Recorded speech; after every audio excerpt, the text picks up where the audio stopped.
I wanted to show you what a hidden fountain is, the way that we did it. Now, this is probably about a 5 foot by 8 foot by 2 foot deep hole that this fits into. And the problem that we had was this was set near an oak tree. So one of the things that I discovered was that this rock on top collects a lot of leaves, which turns into mulch, and it gets underneath and it just creates a huge mess for the pump, and I'm always having to clean the pump out. So one of the things that we did was we put weed cloth down, and then we filled that over with the rocks, and that keeps the leaves from going into the pump and clogging the pump, and then me versus always having to do maintenance on the pump.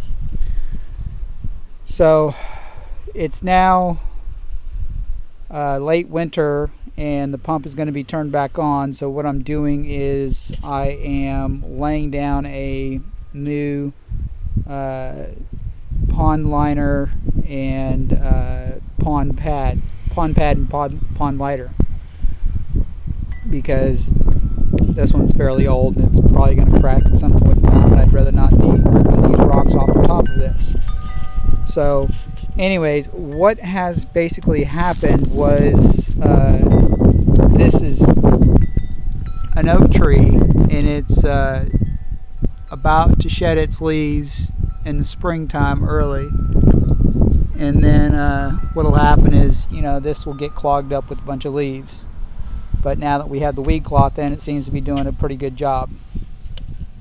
So that's part one of part two, and I'll show you what the pump is and how I made this acrylic box for it to prevent leaves from entering that, so I don't have to do maintenance and unclog the pump.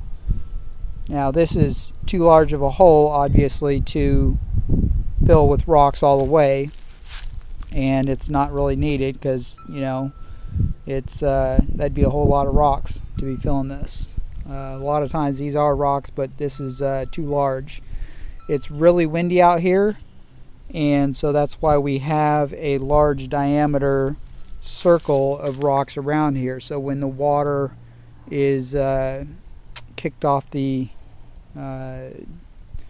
fountain, it sprays out quite a bit. So I had to do some learning and build this out a little bit bigger.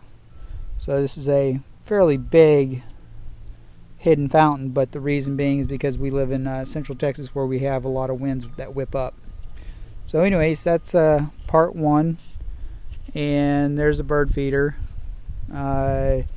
This here will have birds mainly year-round, just stocked from all sorts of types of birds, hummingbirds, and also I'm about to do a beehive this year, so the bees will really appreciate it. So I'm getting the fountain ready, because in about a month I'll have the bees. So I just try and do some maintenance on this to be prepared.